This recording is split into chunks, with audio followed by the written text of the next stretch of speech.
Olá, bom dia, sejam bem-vindos. Vamos iniciar o nosso Evangelho no Lar.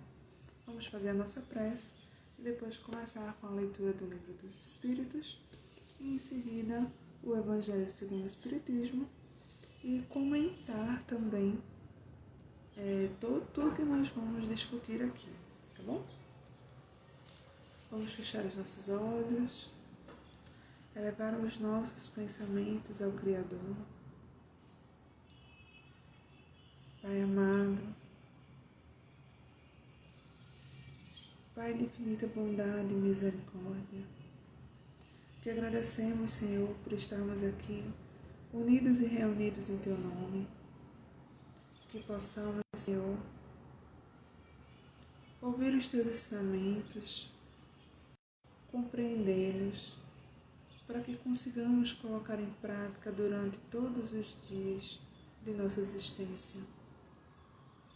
Abençoa, Senhor, a todos aqueles que aqui estão se comprometendo em querer aprender os Teus ensinamentos, se comprometendo a ser pessoas melhores. Abençoa a todos nós, Senhor, encarnados e desencarnados, hoje e para todo sempre. Assim seja. Então, ontem nós começamos o item 1 aqui da introdução ao estudo da doutrina espírita e hoje vamos ver o item 2. Há um outro termo sobre o qual importa igualmente se entender, porque é uma das chaves de abóbora de toda a doutrina moral e que é objeto de numerosas controvérsias por falta de uma acepção bem determinada. É a palavra alma. A divergência de opiniões sobre a natureza da alma vem da aplicação particular que cada um faz dessa palavra. A língua perfeita em que cada ideia teria sua representação por um termo próprio evitaria discussões.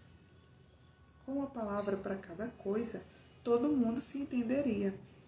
Segundo alguns, a alma é o princípio da vida material orgânica. Ela não tem existência própria e acaba com a vida. É o materialismo puro. Nesse sentido, e por comparação, dizem de um instrumento rachado que não produz mais som, que ele não tem alma. Segundo essa opinião, a alma seria um efeito e não a causa. Outros pensam que a alma é o princípio da inteligência, é um agente universal do qual cada ser absorve uma porção. Segundo eles, não haveria por todo o universo senão uma só alma que distribui centelhas entre os diversos seres inteligentes durante a sua vida. Depois da morte, cada centelha retorna à fonte comum, onde se funde no todo, como os riachos e os rios retornam ao mar de onde saíram. Essa opinião difere da precedente, da anterior, naquilo que nessa hipótese há em nós mais que a matéria e que resta alguma coisa depois da morte. Mas é mais ou menos como se não restasse nada, uma vez que não tendo mais individualidade, não teríamos mais consciência de nós mesmos. Nessa opinião, a alma universal seria Deus e cada ser uma porção da divindade. É uma variedade do panteísmo, essa ideia. Segundo outros, enfim, a alma é um ser moral, distinto, independente da matéria e que conserva a sua individualidade depois da morte. Esta acepção é sem contradita a mais geral, porque sob um nome ou sob outro, a ideia deste ser que sobrevive ao corpo se encontra no estado de crença instintiva. Independentemente de todo o ensinamento entre todos os povos, qualquer que seja o grau de sua civilização, essa doutrina segundo a qual a alma é a causa e não o efeito, é a dos espiritualistas. Sem discutir o mérito dessas opiniões, e nelas não considerando senão o lado linguístico da coisa, diremos que essas três aplicações da palavra alma constituem três ideias distintas, diferentes, que reclamam cada uma um termo diferente. Essa palavra, pois, tem a tríplice acepção, e cada um tem razão em seu ponto de vista na definição que dá. O erro é a língua não ter senão uma palavra para essas três ideias. Para evitar todo equívoco, precisar-se-ia restringir a acepção da palavra alma a uma dessas três ideias. A escolha é indiferente. Tudo está em se entender, é um processo de convenção. Cremos mais lógico torná-la em sua acepção mais vulgar. Por isso chamamos alma ao ser imaterial e individual que reside em nós e sobrevive ao corpo. Ou seja, quando o nosso corpo morre, a alma continua viva. Ainda que esse ser não existisse e não fosse senão um produto da nossa imaginação, seria preciso a si mesmo um termo para designá-lo. Na falta de uma palavra especial para cada uma das duas outras acepções, chamaremos princípio vital, que é o princípio da vida material e orgânica, qualquer que ele seja fonte e que é comum a todos os seres vivos, desde as plantas até o homem, a vida podendo existir, a abstração feita da faculdade de pensar. O princípio vital é uma das coisas mais distintas e independentes. A palavra vitalidade não dá a mesma ideia. Para alguns, o princípio vital é uma propriedade da matéria, um efeito que se produz quando a matéria se encontra em certas circunstâncias dela, e é a ideia do fluido especial, universalmente criado, em qual ser assimila uma parte durante a vida. Como vemos os corpos inertes absorverem luz. Este seria, então, o fluido vital, que, segundo certas opiniões, não seria outro que o fluido elétrico animalizado, designado também sobre os nomes de fluido magnético, fluido nervoso e etc. Nino. Quem não sabe, eu tenho dois gatos. Seja como for, há um fato que não se poderia contestar, porque é resultado da observação, e é que os seres orgânicos têm em si uma força íntima que produz o fenômeno da vida, tanto que essa força existe, que a vida material é comum a todos os seres orgânicos e que ela é independente da inteligência e do pensamento, que a inteligência e o pensamento são faculdades próprias de certas espécies orgânicas, enfim, que entre as espécies orgânicas dotadas de inteligência e pensamento, há uma dotada de um senso moral especial que lhe dá uma incontestável superioridade sobre as outras, e que é a espécie humana. Concebe-se que um significado múltiplo, a alma não exclui nem o materialismo, nem o panteísmo. O próprio espiritualista pode muito bem entender a alma segundo uma ou outra das duas primeiras definições, sem prejuízo do ser imaterial distinto ao qual, então ele dará um nome qualquer. Assim, essa palavra não representa uma opinião, é um proteu que cada um acomoda à sua maneira. Daí a fonte de tantas disputas intermináveis. Eu estou certo, eu estou certo, eu estou certo. Né? Evitar-se-ia igualmente essa confusão, servindo-se da palavra alma nos três casos, juntando-lhe um qualificativo que especificasse o seu ponto de vista sobre o qual a consideramos ou a aplicação que dela se faz. Seria então uma palavra genérica, representando ao mesmo tempo o princípio da vida material, da inteligência, do senso moral, e que se distinguiria por um atributo, como o gás, por exemplo, que se distingue juntando-lhes as palavras hidrogênio, oxigênio, azoto. Tem vários tipos de gás. A gente vai saber qual é cada um a partir do momento que a gente determina, né? Gás, hidrogênio, gás, oxigênio. Oi? Daqui a pouco eu pego.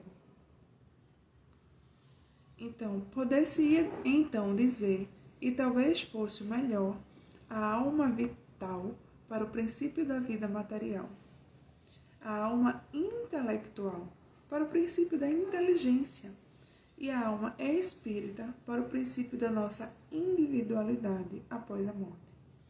Como se vê, tudo isso é uma questão de palavras, mas uma questão muito importante para se entender. Segundo isso, a alma vital seria comum a todos os seres orgânicos, plantas, animais, os homens. A alma intelectual seria própria dos animais e dos homens, e a alma espírita pertenceria somente ao homem. Acreditamos dever insistir tanto mais sobre essas explicações, quanto a doutrina espírita reposa naturalmente sobre a existência em nós de um ser independente da matéria, sobrevivente ao corpo. A palavra alma, devendo aparecer frequentemente no curso dessa obra, importava ser fixada no sentido que lhe atribuímos, a fim de evitar qualquer equívoco. E no próximo evangelho nós vamos ver o objeto principal dessa instrução que foi aqui preliminar. Então, como a gente pode ver, vai ter várias menções à palavra alma, e ele aqui explicou que existem 3 significados, mas que aqui ele quer dizer com alma que é o nosso individualismo, o nosso eu, que está por trás desse corpo, que quando o corpo morre, sobrevive. Então,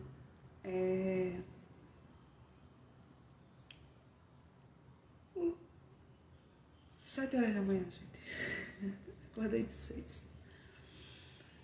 É sobre isso aqui que a gente vai se aprofundar mais no próximo evangelho, amanhã.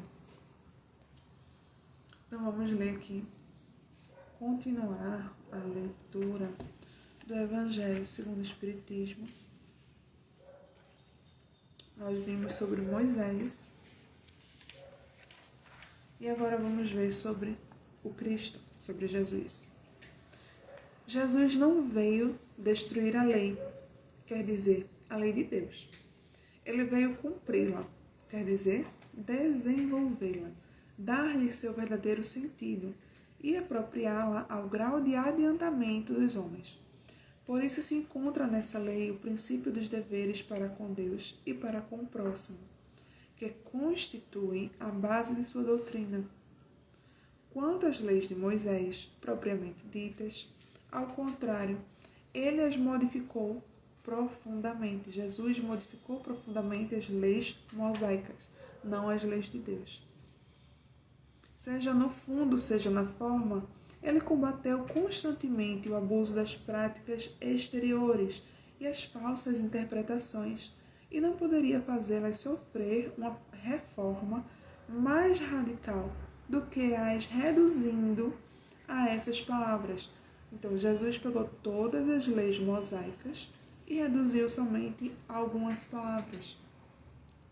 Amar a Deus acima de todas as coisas e ao próximo como a si mesmo. E dizendo, está aí toda a lei e os profetas. Então, por essas palavras, o céu e a terra não passarão antes que tudo seja cumprido até um único jota. Jesus quis dizer que seria preciso que a lei de Deus recebesse seu cumprimento, quer dizer, fosse praticada sobre toda a terra, em toda a sua pureza, com todos os seus desenvolvimentos e todas as suas consequências. Porque de que serviria ter estabelecido essa lei, se ela devesse permanecer privilégio de alguns homens ou mesmo de um único povo? Todos os homens, sendo filhos de Deus, são de extinção o objeto da mesma solicitude. Mas o papel de Jesus não foi simplesmente de um legislador moralista, sem outra autoridade que a sua palavra. Ele veio cumprir as profecias que haviam anunciado sua vinda. Sua autoridade decorria da natureza excepcional de seu espírito e de sua missão divina. Veio ensinar aos homens que a verdadeira vida não está sobre a terra, mas no reino dos céus. Ensinar-lhe o caminho para lá conduz os meios de se reconciliar com Deus e prevenir sobre a marcha das coisas futuras para o cumprimento dos destinos humanos. Entretanto, não disse tudo e sobre muitos pontos se limitou a depositar o germe de verdades que ele próprio declara não poderem ser ainda compreendidas. No caso, Jesus, ele veio espalhar a doutrina, espalhar as leis de Deus para todo mundo, todo o planeta Terra. Ele não acreditava que um só povo devesse ter a palavra de Deus. Tá, de que adianta ter milhares de pessoas enquanto só algumas centenas vai usufruir de chegar aos céus? Não, todo mundo pode chegar ao céu junto, né? Então, Jesus trouxe a palavra para ser dita e compreendida sobre o planeta inteiro. E ele disse que não iria contar toda a verdade, né? Se alguém já leu a Bíblia em algum momento, tem uma parte na Bíblia que ele diz que não vai contar toda a verdade, porque o povo daquela época ele não iria compreender as palavras que Jesus fosse dizer. E que depois ele enviaria um Consolador prometido para poder explicar os seus ensinamentos. Então aqui, terminando, ele falou de tudo, mas em termos mais ou menos explícitos, que ele falava por parábolas, né? Para compreender o sentido oculto de certas palavras, seria preciso que novas ideias e novos conhecimentos viessem dar-lhes a chave, e essas ideias não poderiam vir antes de um certo grau de maturidade do espírito humano. Quem assistiu o Evangelho ontem, quando a gente falou sobre Moisés, a gente lembra de que Moisés ele teve que ser mais duro, mas colocar um Deus que trouxesse medo às pessoas por conta do grau de adiantamento daquelas pessoas. Não adiantaria pregar um Deus de amor, um Deus que perdoa, porque o povo era muito ignorante naquela época. E aí, se já estava difícil conviver, já estava difícil colocar uma ideia para que aquele povo conseguisse aumentar a sua moral, se pregasse um Deus de amor, não iria funcionar. Disso, depois vem Jesus mudar um pouco, porque a evolução moral das pessoas já tinham melhorado. Então Jesus já criou ali, já trouxe a ideia de um Deus de amor, um Deus de perdão. E ainda assim, tinha certas coisas que Jesus não poderia trazer, porque nós não tínhamos moral suficiente ainda. Uma bela ideia disso é que, como somos seres milenares, há 2023 anos, possivelmente, nós que aqui ainda estamos encarnados, condenamos Jesus. Não acreditamos em suas palavras. Né? Eu condenei Jesus. Pode ter sido. A gente pode ter vivido em uma outra parte do planeta onde nós não conhecemos Jesus. Provavelmente ouvimos falar desse Messias que veio e podemos não ter acreditado nele na época. Se a gente não condenou, mas a gente não acreditou nele na época. Por quê? Porque se a gente tivesse acreditado realmente em Jesus, nós teríamos nos modificado há 2023 anos atrás. E hoje nós não estaríamos, com certeza, nós não estaríamos mais aqui reencarnados. Estaríamos, pela espiritualidade, trabalhando junto com ele, junto com os outros apóstolos. Então, nós não tínhamos, um certo grau de maturidade, nosso espírito não tinha. A ciência deveria contribuir poderosamente para a eclosão e o desenvolvimento das ideias. Seria preciso, pois, dar à ciência o tempo de progredir. A ciência naquela época quase que não existia. Então, foi preciso hoje a gente ter a ciência, para juntar o que Jesus falou, o que a ciência comprova, e a ciência comprova a doutrina, e a doutrina comprova o que a ciência diz. Essa união é fundamental para que a gente consiga entender que aquilo ali é verdadeiro, que aquilo ali realmente faz parte da nossa vida. E já tem muitos estudos cientistas que já comprovam que existe vida além dessa vida. Já existem estudos que comprovam que a prece cura, a nossa oração cura as pessoas. Se não cura, melhora significativamente. Então já tem muita coisa que a ciência comprovou, estudou, comprovou, que traz a nossa base, principalmente aqueles que não creem na espiritualidade, principalmente para aqueles que não creem em Deus, se basear. A doutrina provou, então realmente existe. E eu costumo sempre também dizer, eu acho legal trazer aqui, que porque muita gente boa que faz o bem, que não maltrata as outras pessoas, que, enfim, são seres humanos excepcionais, se dizem ateus, né? Não acreditam em Deus. E eu digo que muito provavelmente é porque a humanidade humanizou Deus. Então a gente, para se sentir mais próximo dele, eu acho, humanizou, né? E aí acaba que essa humanização traz a distância. Eu acho que distancia, né? Então, porque devo acreditar que Deus como eu posso dizer? Que Deus me julga. Que Deus está lá sentado. Olha, fulano fez isso. Olha, fulano fez aquilo. Sabe? Não. Deus, a gente viu. Inteligência suprema, causa primária de todas as coisas. Ele está dentro de tudo. Tudo é composto de Deus. Ele criou todas as coisas. Eu não acredito em Deus, mas eu acredito que o Big Bang se formou. Tá, então o Big Bang, essa inteligência que formou isso aí, é Deus.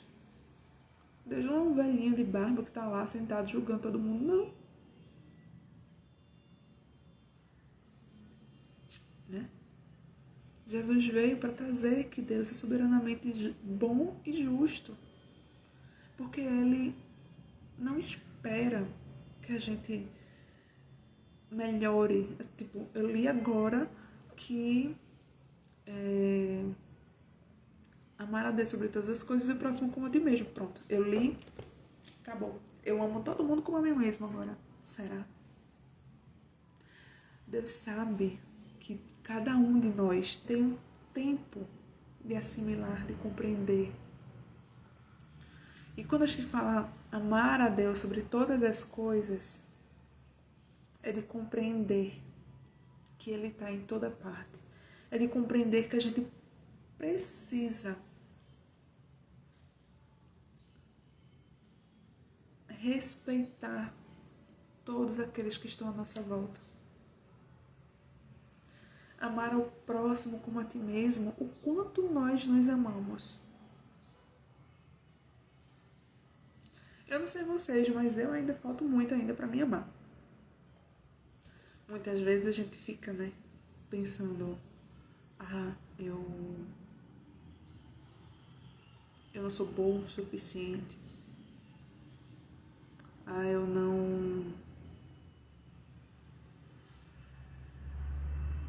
não quero mais viver. Nossa, tirar a própria vida, sério. Uma pessoa que se ama mesmo não pensaria nisso. E tantas outras formas de se castigar, comer besteira, se maltratar, que a gente não deveria fazer. E se a gente faz isso com nós mesmos, o que é que a gente espera em fazer com o outro? Às vezes a gente nem se perdoa. Eu faço alguma coisa errada e fico com aquela culpa, carregando aquela culpa. Nossa, eu fiz aquilo. Nunca vou me perdoar. Isso não é se amar. E como é que a gente quer amar o outro, perdoar o outro? Sabe? Então, vamos começar a amar a nós mesmos, para sabermos amar o nosso próximo. E amando a Deus acima de todas as coisas, a gente consegue, sabe o quê? Respeitar o nosso próximo. Respeitar aos animais, as plantas. Porque a gente entende que Deus está em todas as coisas, então a gente não vai maltratar, a gente não vai julgar, a gente não vai, sabe, fazer tanta coisa errada que, assim, traz sofrimento para qualquer pessoa que seja.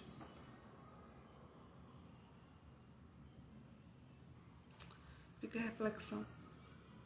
E aí no próximo Evangelho, amanhã, a gente vai entrar sobre o tema do Espiritismo. Tá bom? Eu já tô aqui com a minha aguinha fluidificada, que eu preparo antes de começar. E vamos fechar os nossos olhos. Nos conectar com o Criador de tudo que há. Querido e amado Pai, Criador de todas as coisas, de infinita bondade e misericórdia, te agradecemos, Senhor, pelos ensinamentos dessa manhã. Que possamos, Pai, compreender as Tuas palavras, compreender os Teus ensinamentos, e que a gente possa compreender a maior lição deixada por Jesus para todos nós. Amar a Ti, Senhor meu Deus, sobre todas as coisas, e amar o nosso próximo como a nós mesmos. E que possamos, Senhor, nos amar, nos perdoar. Que possamos, Senhor, honrar e respeitar nossos pais. Que possamos, Senhor, respeitar os nossos irmãos que passam em nossa vida durante todos os dias. Que possamos, Senhor, nos lembrar de mandar boas vibrações, bons pensamentos sobre todos aqueles que se encontram aqui na face do planeta Terra. E assim, nessa inspiração, nessa união, nessa energia de bondade, de fé, de amor, de esperança, nós possamos emanar toda essa energia a todo o nosso querido planeta Terra. E assim, Senhor, transformar a energia, nem que seja 1%, de cada ser humano, encarnado e desencarnado, que aqui habita, mais perto de Ti, Senhor. Abençoa, Senhor, a todos nós, hoje e para todo sempre. Assim seja.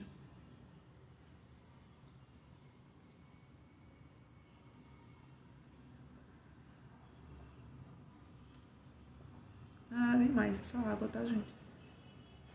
Água com boas energias. E espero que vocês tenham gostado. A gente se vê amanhã. E tenham um bom dia, uma boa terça-feira. Tchau.